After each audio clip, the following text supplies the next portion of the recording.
kita sampai. Alhamdulillah di kesempatan ini Allah kumpulkan kita kembali di majelis ilmu ini. Sejenak kita tafaqquh fiddin, mempelajari agama kita al-Islam, terkhusus kajian tentang akidah. Kita telah sampai di bab yang keempat, babul khaufi minasyirki, bab takut dari syirik, takut dari kesyirikan.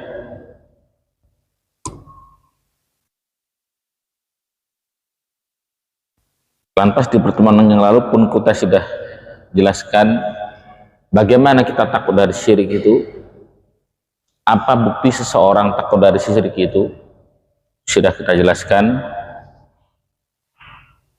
Kemudian saya membawakan dalil dari Al-Quran dan dari hadis Rasulullah SAW. Pertama, beliau mendapatkan dalil surat An-Nisa ayat ke 48. Qala Allah tabaraka wa ta'ala, innallaha la yakfiru ayyushraka bih wa yakfiru ma duna dzalika liman yasha. Sesungguhnya Allah tidak mengampuni dosa syirik, dan Allah mengampuni dosa yang dibawa kesyirikan bagi yang Allah kehendaki.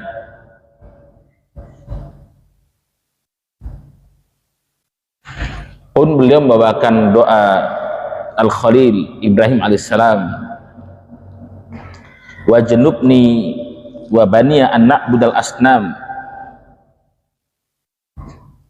di surat Al-Ibrahim 35.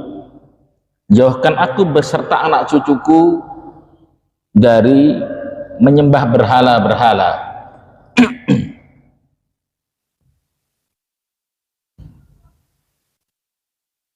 Asyirku la yakfirhu Allahu abadan. Kesyirikan Allah tidak akan ampuni selamanya. Tidak ada alasan. Mau tahu mau tidak tahu, Allah tidak ampuni. Berbeda dengan dosa-dosa yang dibawa kesyirikan, di bawah kehendak Allah, bisa Allah ampuni, bisa enggak. Kenapa? Karena kesyirikan melanggar haknya Allah yang paling khusus, yaitu hak ditauhidkan, hak diesakan dalam ibadah. Faman mata ala syirki al-akbar fahuwa khalidun khuludan finnar. Barang siapa mati dalam keadaan berbuat syirik yang besar, dia kekal di neraka, dan tidak ada dosa yang menyebabkan seorang kekal di neraka kecuali kekafiran. Tidak ada dosa yang menyebabkan kekal di neraka kecuali kekafiran. Makanya di saat seorang berbuat syirik besar, kafir, keluar dari Islam, kekal di neraka.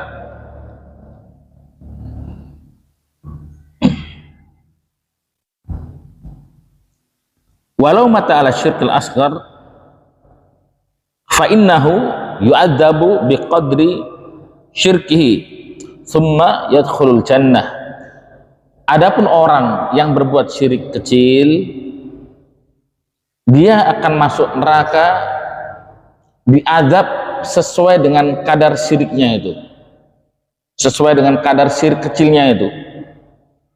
Kemudian dia akan masuk surga Allah tabaraka wa ta'ala, tidak kekal di neraka. Innallaha la yaghfiru ayyushraka bih. Sesungguhnya Allah tidak mengampuni dosa syirik. Tak ada tawar-menawar kalau urusan kesyirikan. Besar kekal di neraka, kecil tetap masuk neraka.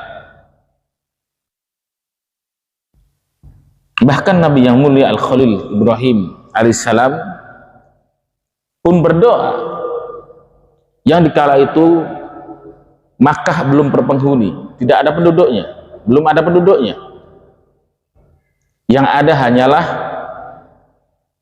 Ibrahim alaihissalam, Ismail alaihissalam yang masih kecil, dan Hajar. Pun Ibrahim berdoa, wajnubni wa baniya an na'budal asnam, ya Allah, jauhkanlah aku dan anak keturunanku ini dari penyembahan berhala. Padahal nggak ada siapa-siapa, padahal tidak ada siapa-siapa.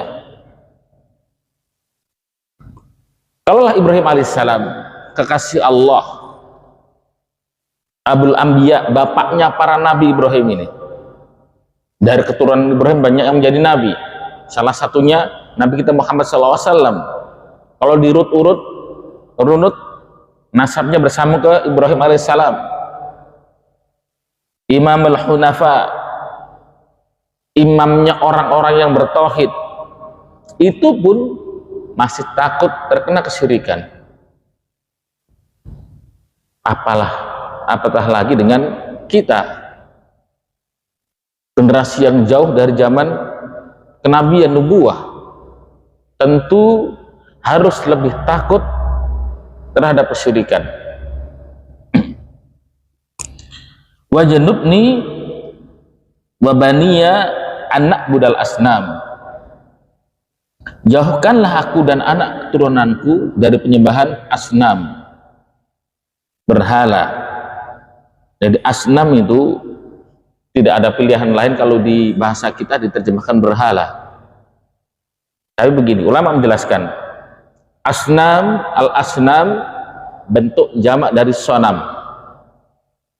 Al-asnam bentuk jamak dari sonam. Apa itu? Huwa ma ju'ila ala surati insanin aw gharihi yu'badu min dunillah. Dia sonam, untuk jamaknya asnam. Asnam itu berhala kalau bahasa kita.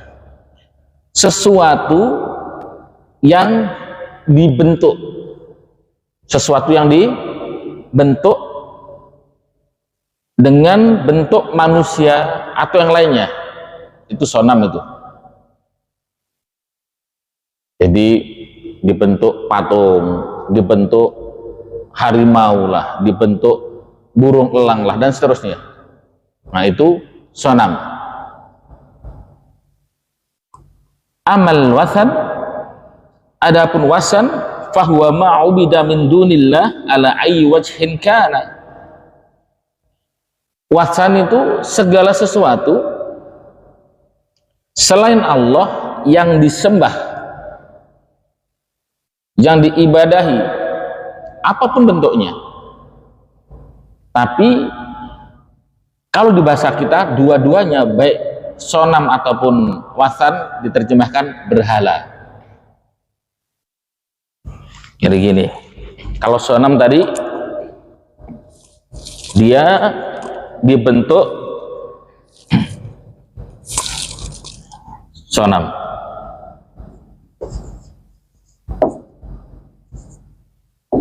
Jadi sesuatu yang dibentuk,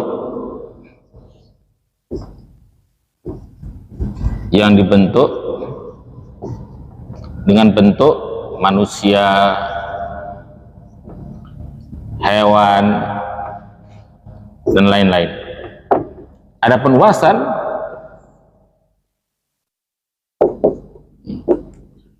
sesuatu yang disembah, apapun bentuknya,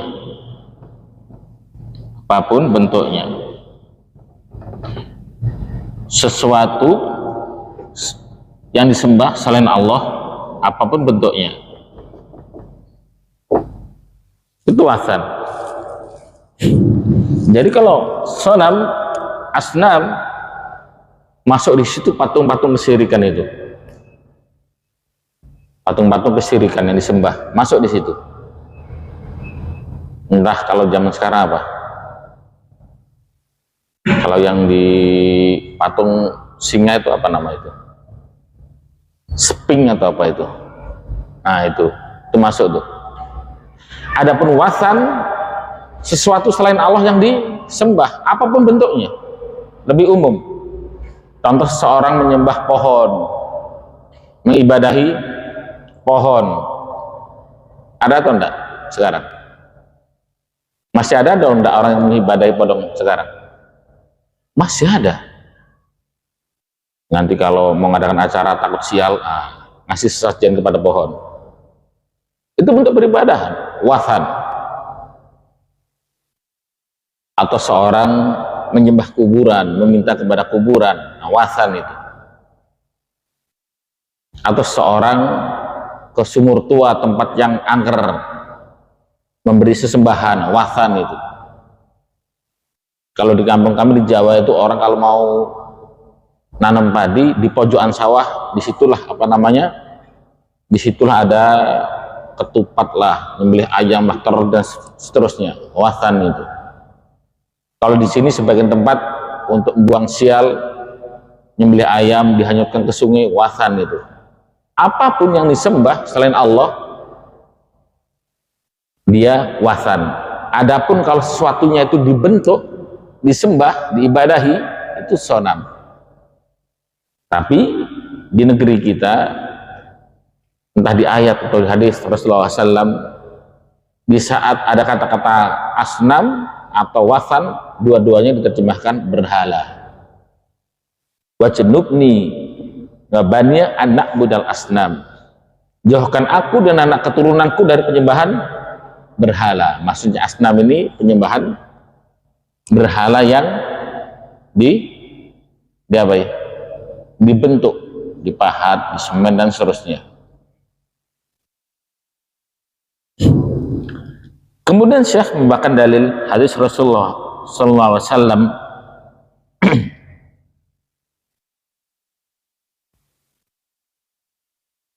Rasulullah SAW bersabda, Rasulullah SAW bersabda,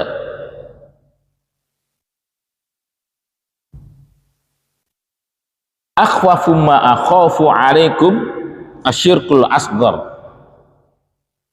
Kata Rasulullah SAW kepada para sahabat, yang paling aku takutkan menimpa kalian adalah syirik yang kecil. Syirik yang kecil. Fasu'ila anhu. Kemudian Rasulullah SAW ditanya tentang apa itu syirik kecil. Faqal ar-riya. Syirik kecil itu riya. Contohnya, salah satunya. Wa an Ibnu Mas'udin radhiyallahu an, dari sahabat Ibnu Mas'ud radhiyallahu an, anna Rasulullah sallallahu alaihi wasallam qaal, bahwasanya Rasulullah sallallahu alaihi wasallam bersabda, man mata wa huwa yad'u Allah wa huwa yad'u lillahi niddan dakhalan nar, rawahul Bukhari. Barang siapa mati dan dia berdoa, menyeru, menyembah sembahan selain Allah, dakhalan nar, dia pasti masuk neraka. Hadis ini diriwayatkan oleh Imam Bukhari. Wali Muslimin an Jabir radhiyallahu an. Adapun hadis riwayat Muslim dari sahabat Jabir radhiyallahu an, anna Rasulullah sallallahu alaihi wasallam qaal, bahwasanya Rasulullah sallallahu alaihi wasallam bersabda, man laqiyallaha la yusyriku bihi syai'an dakhalal jannah. Barang siapa menemui Allah, tidak menyekutukan Allah dengan satu apapun, gak buat syirik, dakhalal jannah, pasti masuk surga. Wa man laqiyahu yusyriku bihi syai'an dakhalan nar. Akan tetapi barang siapa yang menemui Allah membawa rasa syirik, menyekutukan Allah, dakhalan nar, pasti masuk neraka. Pasti masuk neraka. Yang pertama, Rasulullah SAW bersabda, akhwafu ma akhafu alaikum asyirkul asghar. Yang paling aku takutkan menimpa kalian adalah syirik yang kecil. Kemudian Rasulullah SAW ditanya oleh sahabat, apa itu syirik kecil? Ardia. Salah satu contoh syirik kecil itu riya. Pertanyaannya, riya itu apa? Apa itu riya? Kenapa? Pengen dilihat orang. Jadi ulama menjelaskan, seseorang beribadah menyembah Allah. Beribadah menyembah Allah. Tapi ingin dilihat orang lain. Ingin dilihat orang lain. Dan dia berharap pujian dari orang itu. Dia ibadah apapun bentuk ibadahnya, tapi ingin dilihat orang. Dan dia berharap pujian dari orang yang melihat tadi. Yang seperti inilah riya. Dia ibadah, ibadahnya kepada siapa? Kepada Allah. Ibadahnya kepada Allah. Tapi dia ingin dilihat orang, berharap pujian. Itu riya itu. Adapun wa illa kana syirkan akbar. Kalau bukan seperti itu, bentuknya syiriknya jadi besar. Jadi dia ibadah memang semata-mata untuk orang. Itu syirik besar kalau begitu. Kalau ini enggak, ibadahnya memang kepada Allah, tapi muncul keinginan pengen dilihat orang dan berharap pujian dari orang. Nah, ini syiriknya. Ini riya ini syirik kecil ini. Salat jamaah ke masjid, memang tujuannya ibadahnya kepada Allah. Akan tetapi biar tetangganya tahu kalau dia rajin ke masjid. Berharap pujian, wah orang alim rajin ke masjid. Nah, ini syirik kecil nih, riya nih. Riya ini dia ada juga sepupunya mungkin, Allah alam, pokoknya mirip dengan riya, namanya sum'ah. Kalau sum'ah ini dia berbuat amalan yang ingin dan dia perdengarkan ke orang pun sama, ingin mendapat pujian, ingin mendapat pujian. Contohnya gini, contohnya dia sholat malam, orang tidak ada yang tahu, sholat malam. Di saat pagi berangkat kerja, ketemu rekan kerjanya, dia langsung ngomong, pas ngantuk luar biasa, sholat malam 11 rakaat tadi malam. Nah, sum'ah tuh syirik kecil juga. Jadi orang nggak melihat dia ngamalkan sesuatu, tapi dia memperdengarkan ke orang itu. Atau seseorang baca Quran,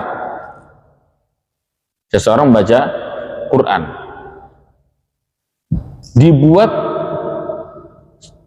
sebagus mungkin suaranya, padahal suaranya luar biasa nggak enaknya kan gitu. Dibuat sebagus mungkin agar orang dengar suaranya bagus. Dengan harapan apa? Agar seorang muji, wah luar biasa rajin ngaji. Ini pun syirik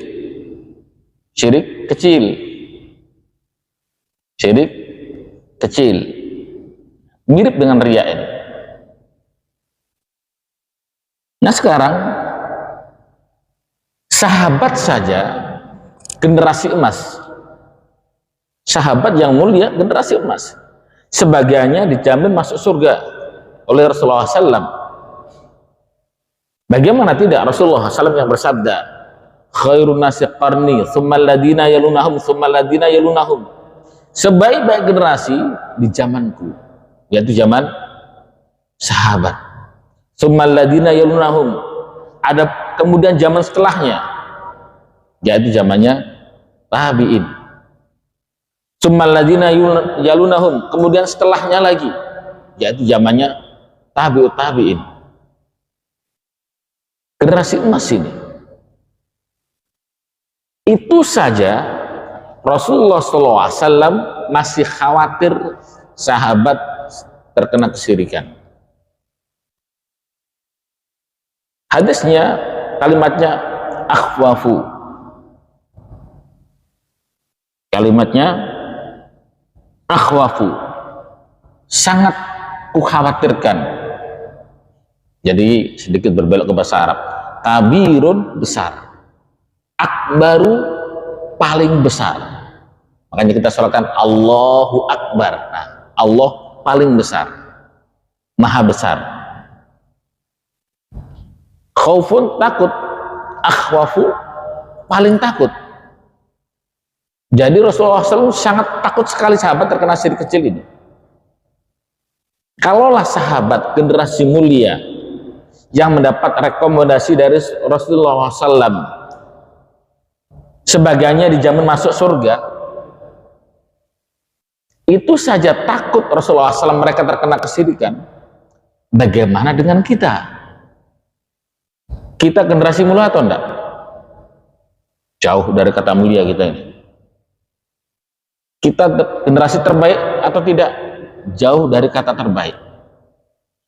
Kalaulah sahabat yang merekomendasikan, yang menggaransi Rasulullah SAW, lah kita yang menggaransi siapa? Siapa yang merekomendasikan kita? Tidak ada. Tentu kita harus lebih takut. Di zaman sahabat, fitnahnya tidak seperti zaman kita sekarang. Zaman sekarang kan fitnahnya luar biasa. Fitnah di zaman kita ini luar biasa. Ujiannya luar biasa. Nah, sekarang apa sih obat dari riya itu yang Rasulullah SAW sangat takutkan itu? Apa obatnya? Apa pengobatan untuk penyakit riya ini? Apa obatnya? Kalau di apotek nggak mungkin ada. Apa obat untuk penyakit riya ini? Ulama menjelaskan, obat untuk penyakit riya yang pertama, dirasatut tauhid, mempelajari tauhid, mempelajari tauhid, akidah yang benar bagaimana. Li'annahu bidirasati tauhid yu'azzimullah wa la yubali biahadin fi dinillah. Karena dengan mempelajari tauhid, seseorang akan mengagungkan Allah, nggak akan syirik. Dia tahu kalau oh ini syirik kecil ini riya ini, dia nggak akan lakukan itu. Dia nggak akan lakukan itu. Dan dia tidak akan peduli dengan seorang pun. Dia cuek dengan orang siapapun selama ini urusannya dengan agama Allah. Mau dia sholat di situ ada pejabat lah, mau itu di sholat ada pimpinannya lah, apapun dia nggak peduli itu. Kenapa? Dia hanya mengagungkan Allah. Di saat seorang paham tauhid yang benar, niscaya dia terhindar dari riya. Obat riya yang pertama apa?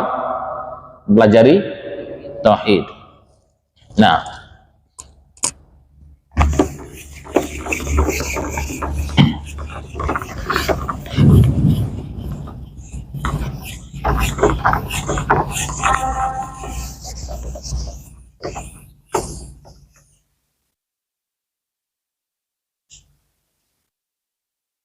obat riya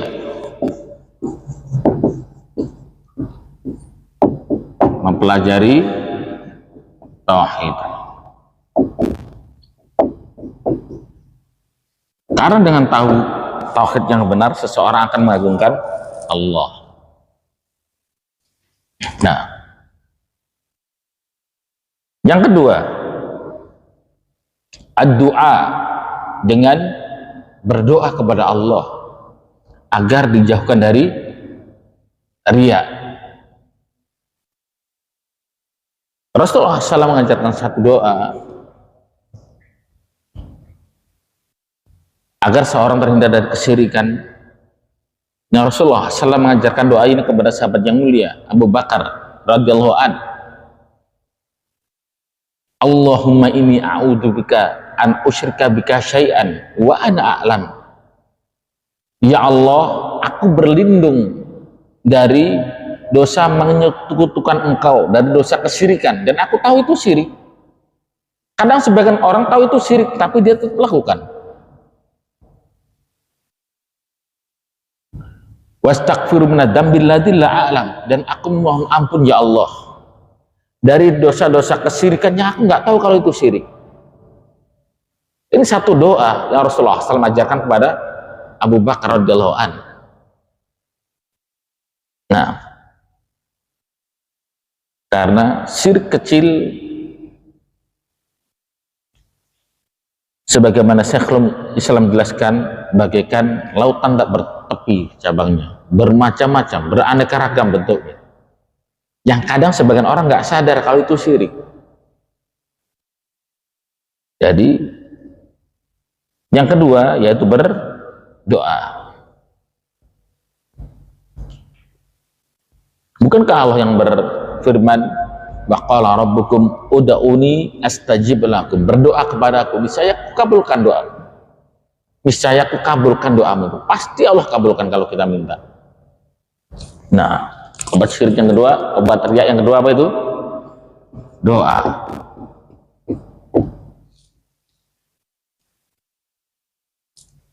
Tapi sebagian orang memandang remeh kepada doa ini.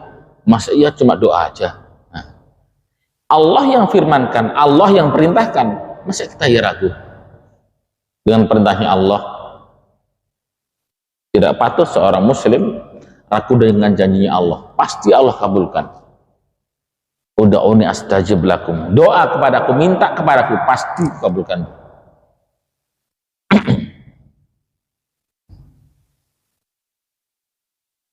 Yang ketiga, al-hirsu ala an takunul a'mal sirran bainal abdi wa rabbih. Obat riya yang ketiga, hirs, semangat yang besar agar amalannya hanya diketahui oleh dirinya sendiri dan Allah. Semangat yang besar agar amalannya hanya diketahui oleh dia dan Allah, menyembunyikan amalan.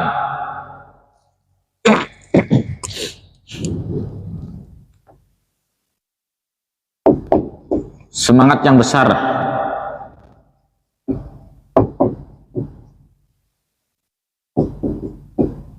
agar amalan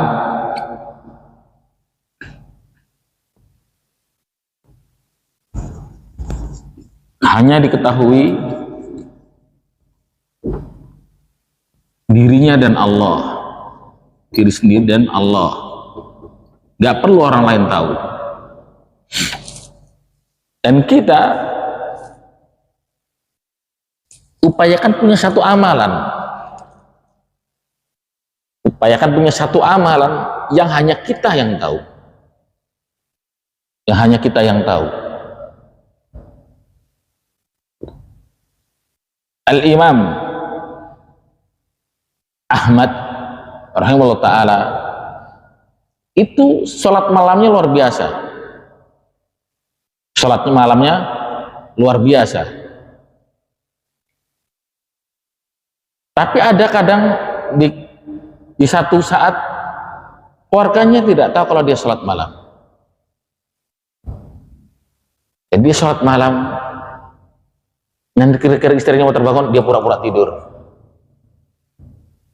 Dia sholat, istrinya kira-kira mau terbangun, dia pura-pura tidur. dan begitu seterusnya.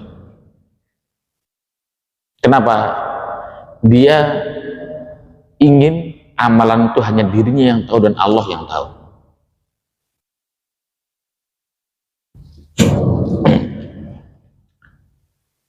Tentu kita ingat dengan kebiasaan Umar bin Khattab.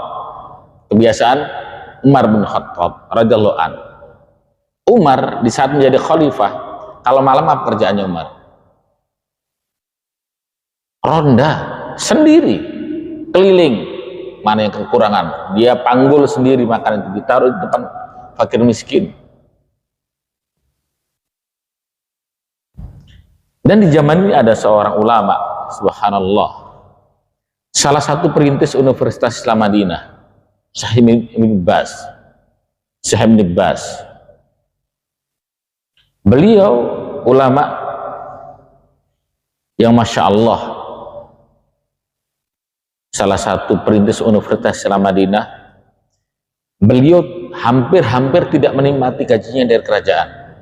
Kenapa? Sangat sukanya membantu ulama besar. Kalau mau beliau menikmati kekayaan, pasti kaya. Berbeda dengan di Indonesia, ya kan? Kalau ulama di Saudi dihargai. Kalau Bapak tahu rumahnya Syekh Sudais itu luar biasa mewahnya. Kalau di negeri kita, orang bawa ilmu agama dibayar dengan apa? Ikhlas. Nah, itu bayarannya ikhlas. Kalau di Saudi enggak. Nah, Syekh Bin Baz gajinya luar biasa. Rektor Universitas Islam Madinah, pendirinya, ulama. Nah, bertahun-tahun beliau membantu sebuah negeri yang nggak ada yang tahu. Membantu bertahun-tahun mengirim bantuan ke sebuah negeri, nggak ada yang tahu itu. Tersiarlah kabar kematian Syekh Bin Baz rahimahullah taala. Beliau meninggal tahun 99. Tahun 99 beliau meninggal. Nah, setelah tersiar kabar kematian Syekh Bin Baz rahimahullah taala, barulah orang-orang tiba-tiba datang berbondong-bondong. Datang berbondong-bondong, nangis semuanya. Nah, setelah nangis semuanya, ditanya, kalian dari mana? Kami dari sebuah kampung negeri yang pelosok. Kenapa kalian katakan Syekh Bin Baz meninggal, Ibnu Baz meninggal? Bagaimana kehidupan kami nantinya? Kampung pelosok yang terisolir, yang kampung ini memang susah kehidupannya. Siapa yang akan memberi makan kami? Jadi selama ini Syekh Bin Baz ini yang membantu kami bertahun-tahun, subhanallah. Keluarganya saja tidak tahu. Diketahuilah itu setelah apa? Meninggalnya beliau. Keluarganya saja tidak tahu. Masih ada orang-orang seperti ini di zaman kita itu.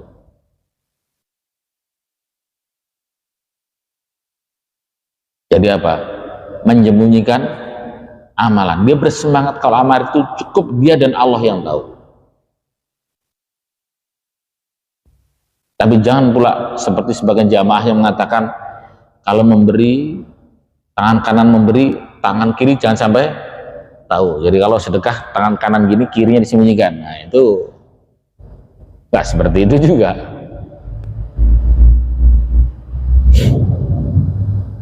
Jangan pula riya yang terselubung. Jumat diumumkan bantuan dari Bapak A 500.000, bantuan dari Bapak B 1 juta, bantuan dari Bapak C 5 juta, bantuan dari Bapak hamba Allah ini 10 juta. Bantu gitu kok disiar-siarkan. Ya 10 juta tadi aku tuh. Nah, sama saja tuh. Apa? Sum'ah memperdengarkan kepada orang. Baru 5 juta aja diumumkan. Yang 10 juta aku tuh. Hamba Allah tadi loh. Nah, sama saja. Nah.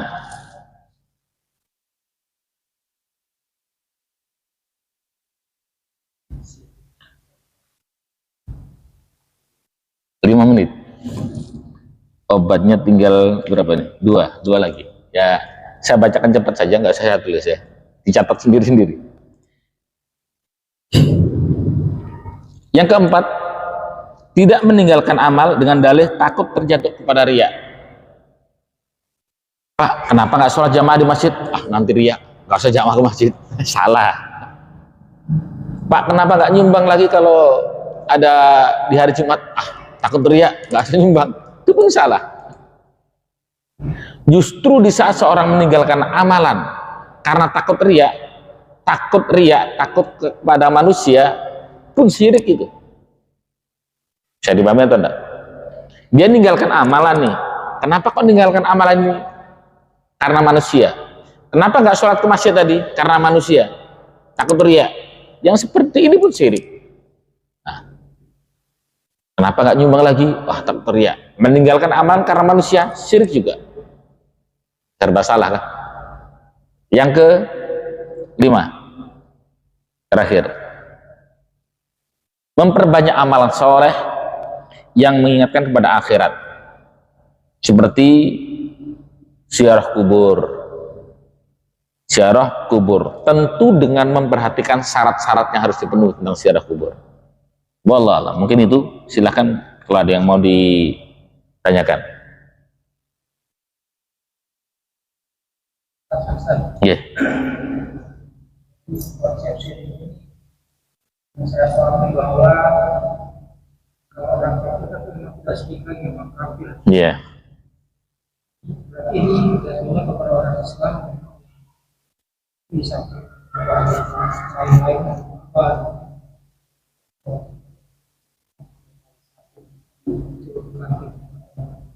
Iya. yang saya cermati adalah sedikit. Saya tadi sampai semua tahu kadang kalau mencermati itu gini, kan kadang orang-orang misalnya ini sedekah tapi niatnya supaya misalnya jodoh atau supaya dapat kuat, atau mungkin misalnya berawal dulu tadi saya pikir ada kepikiran tadi itu juga kan untuk piala, tapi pada posisi lain kan bisa mungkin berarti bagus saja kemudian yang tadi yang kita cermati misalnya pengumuman dipakai di bank atau bisnis, kalau saya paham itu sih juga kan apakah memang jadi kepada perbuatan sendiri dan memang itu tidak musuh membuat kita masuk ke neraka kan? Sebenarnya banyak yang bisa tanyakan cuma itu juga. Baik. Perbuatan yang kemukan tadi yang untuk piala tadi yang mendapatkan jodoh tadi kategori ini tergantung niat kita. Nah, Masya Allah, barakallahu fikum. Bagus pertanyaannya. Terima kasih atas pertanyaannya. Perinciannya ada, tafsil jawabannya. Tapi karena pada bab 4, ringkasnya saja, biar nggak penasaran sampean. Gini, perinciannya ada. Nanti aksam riya, macam riya ada. Insya Allah nanti kita buatkan bagan. Seperti apa detailnya. Biar tidak salah paham. Satu itu. Kedua, contoh, bagaimana dengan seorang contoh mamanya dia beramal biar dapat jodoh? Boleh atau enggak? Nanti akan masuk ke dalam bab amalan akhirat untuk tujuan dunia, boleh atau enggak? Amalan akhirat untuk tujuan dunia. Ringkasnya, tapi suatu saat saya berharap mudah-mudahan bisa selesai kitab ini. Ringkasnya, amalan akhirat untuk tujuan dunia, selama ada dalil boleh. Kalau tidak ada dalil tidak boleh. Contoh, menjalin tali silaturahmi. Amalan akhirat ini kan. Loh, kok Bapak jalin tali silaturahmi? Iya, sama umur panjang. Sama rezeki lancar. Boleh nggak? Boleh. Ada dalil dari Rasulullah SAW. Barang siapa menjalin tali silaturahim, Allah panjangkan umurnya, Allah mudahkan rezekinya. Tapi yang perlu saya luruskan di sini, orang memahami tali silaturahmi itu, saya berkunjung ke rumah Bapak. Apa ya Pak? Ya, kita jalin tali silaturahmi lah. Itu salah. Jadi ulama menjelaskan tali silaturahmi itu menjalin hubungan yang ada hubungan nasab, hubungan darah. Contoh kita nelpon mak kita di kampung, itu namanya jalin tali silaturahmi. Nelpon adik kita di kampung, nelpon bibi kita, paman kita di kampung, itu menjalin tali silaturahmi. Ini nelpon emak ini, kenapa? Jalin tali silaturahmi. Kenapa gitu? Saya ingin murah rezeki, boleh, ada dalil. Tapi kalau amalan dunia, ya amalan akhirat untuk tujuan dunia nggak ada dalil, nggak boleh. Contoh, Pak, Bapak nyumbanglah 2 juta biar dapat jodoh. Nggak ada dalil untuk itu. Yang benar 2 juta daftar biro jodoh, nah itu benar, baru benar itu. Bagaimana dengan amalan yang ringkasnya, dengan amalan yang diumumkan, contoh sumbangan Jumat diumumkan segala macam. Ringkasnya nanti ada jenis-jenis riya insya Allah di pertemuan selanjutnya, insya Allah, mudah-mudahan. Nah, ada jenis riya itu yang dari pokok, ada yang dari tengah, ada yang di akhir. Bagaimana dengan masalah sumbangan? Kalau nyumbangmu telah ikhlas karena Allah dan dia bertujuan memotivasi orang lain agar orang lain nyumbang seperti dirinya, maka mendapat pahala. Mandala ala khairin falahu mislu ajrin kafaili. Barang siapa menunjukkan kepada kebaikan, sunnah yang baik, orang terinspirasi, dia akan mendapat pahala orang-orang yang ikut tadi. Contoh, kita nyumbangnya 100.000 ini udah Jumat, sudah orang, wah ini bapak ini nyumbang 100.000 nih, masya Allah, satu yang juga lah pengasuh surga seperti bapak itu. Bapak ini nyumbangnya 100 juta, sama dapat pahala dari orang tadi itu. Menginspirasi. Berarti semua kembali kepada niat orangnya. Kalau nyumbang karena apa? Kenapa nyumbang? Nggak enak, malu. Nah, berarti beramalnya karena apa ini? Karena malu, karena kawannya kan? Ini yang riya tuh. Beramal karena makhluk ini, nah, ini nggak boleh. Bagaimana dengan perlombaan MTQ? Pun sama. Kalau niatnya mutlak untuk hadiahnya, Anda boleh itu. Tapi kalau niatnya mutlak untuk syiar, itu boleh itu. Agar orang termotivasi belajar agama, baca Quran yang benar, itu boleh. Nah, semuanya kembali kepada person-personnya, individu-individunya. Nah, wallahu a'lam bishawab. Habis. Mungkin itu, insya Allah di pertemuan selanjutnya kita lanjutkan kembali agar lebih rinci, agar tidak terjadi kesalahpahaman. Wallahu a'lam bishawab. Kalau ada yang benar dan dari Allah, kalau ada yang salah datang dari setan dan dari kebodohan saya mohon kepada Allah. Akhir da'wana alhamdulillahirabbil alamin. Kita tutup dengan doa kafaratul majelis. Subhanakallahumma bihamdika asyhadu an la ilaha illa anta astaghfiruka wa atubu ilaik. Wassalamualaikum warahmatullahi wabarakatuh.